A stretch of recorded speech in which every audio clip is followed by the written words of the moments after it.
Hello everyone, my name is Nilanjan Chatterjee. Today we have come with the third video on the Carnatic Wars. This is our final video on the Carnatic Wars. Today we are going to discuss the Third Carnatic War. Okay, and those who haven't watched our first two videos on Carnatic Wars, please click on this link and watch these two videos so that you can get an idea about the processes and the events that took place during the first two Carnatic Wars. Okay, so the Third Carnatic War actually coincided with the 7 Years' War that took place between the two superpowers of Europe, England and France, and it happened from 1756 to 1763.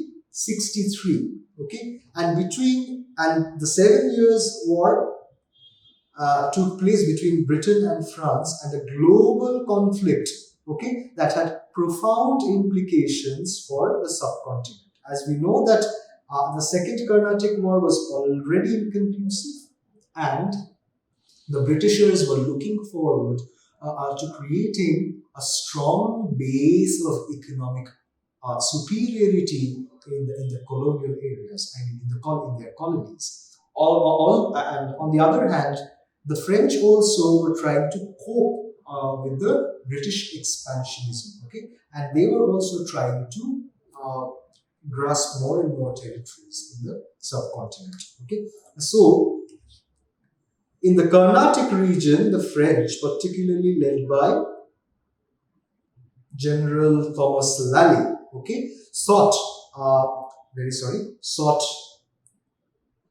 to regain their lost territories and influence. Okay, and this particular thing that started in 1755, okay, it increased actually the problem that was there. It intensified the problem in the Carnatic region. And you have to understand that General Thomas Lally was a new recruitment. Okay, before he was recruited, Dupleix was handling the entire situation for the French, and when he came, he analyzed the entire Carnatic situation from a different perspective, and that didn't suit with the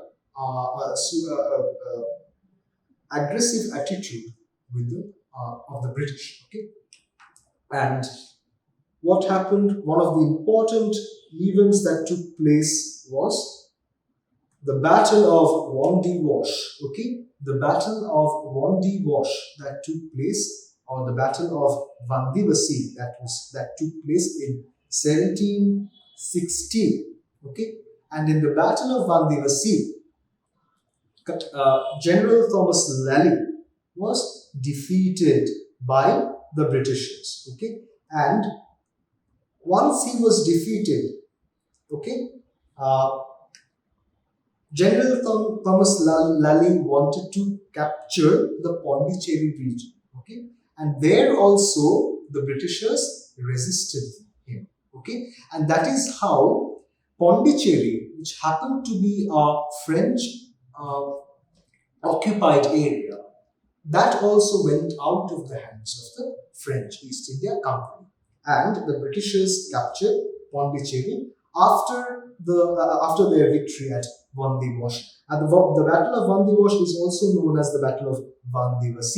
Okay, and that took place in, again I am saying, 1760, which is an important incident that took place during the Third Carnatic War. And finally, the Britishers captured Pondicherry in 1761. Okay, and that particular event actually concluded the Carnatic War in a sense that the French, although once acquired a lot of territories across the entire South India, they actually lost many of its territories, and one of their main territories, that was Pondicherry, was conquered by Britain. Okay, so the Third Carnatic War ended with the Treaty of Paris that took place in 1763, and with this treaty, actually, the 7 Years' War, okay, the 7 Year War that was taking place between England and France, that also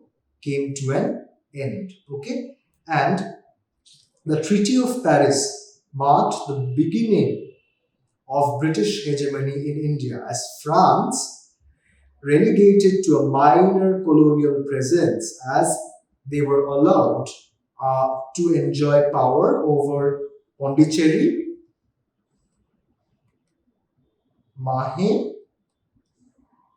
and Chandanagar region. Okay, so these were the regions that the French got after the Treaty of Paris, and as we can see, the treaty marked the beginning of British hegemony in India.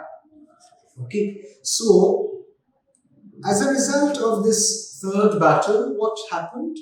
The Nawabship of Carnatic became a non-issue as the entire Carnatic region came under the dominance of the British East India Company, and some fringes of the Carnatic came under the dominance of French, official dominance of the French. Okay, so it was evident by late 1750s and early 1760s that it was not about an internal strife between regarding the Nawabship of Arcot or the Nizamat of Hyderabad. It was a larger colonial battle that was fought between England and France. So we have come to the concluding parts. The French loss actually proved that the French would not be able to handle territories in India because of the dominating presence of the British. And as a result of the Carnatic War, we get to know about two things. Nawab of Arcot, the Nawabs of Arcot, particularly Muhammad Ali, were crucial to British success. Why? The Britishers used his presence as a puppet, okay, as a defender of their political aggression, okay, and Britishers showcased their military superiority. And as it is mentioned, the French, on the other hand, played a more active role in Hyderabad amongst smaller kingdoms, but their political instability and internal divisions, particularly following Duplessis' recall, when Duplessis was brought back to France and when Count Lally was brought to India, that turmoil situation that took place within the French government and French administration actually ruined the entire scenario for the French East India Company. Okay, the socio-economic impact of the Carnatic War was that economic devastation, a lot of economic drains happened during the taxation and poverty. Both the Britishers and French imposed heavy taxes on local populations to fund their military operations, leading to widespread poverty. And as we know that from late 18th century onwards, because of the tussle going on between the colonizers and the colonized, even between the colonizers themselves, we see a lot of famines, man-made famines that are taking place from late 18th century onwards. Okay, and trade disruption, that is another significant point. The conflicts also disrupted established trade routes, affecting livelihoods of merchants, local merchants, and artisans of India. Okay, now we have come to the conclusion. The conclusive results of the Carnatic War led to the establishment of British dominance over South Asia, and British East India Company finally got the license to have free trade in South India, and the expansion of British power Okay, the expansion of British power actually started increasing by late 18th century, and by early 19th century, the entire India, including the northern and the southern part of India, were covered by uh, British domination. Okay, so the Carnatic War, on one hand, reshaped political landscape of India. On the other hand, it established British colonial rule, and it also resulted in uh, a very important phenomenon, okay, and that took place in early 18th century and in early 19th century. That was the establishment of British Raj. Okay, thank you very much for the video. Please stay in touch. Please share your views regarding the videos. Uh, like, share, and subscribe. Thank you very much. In the next video, we'll discuss some new episodes.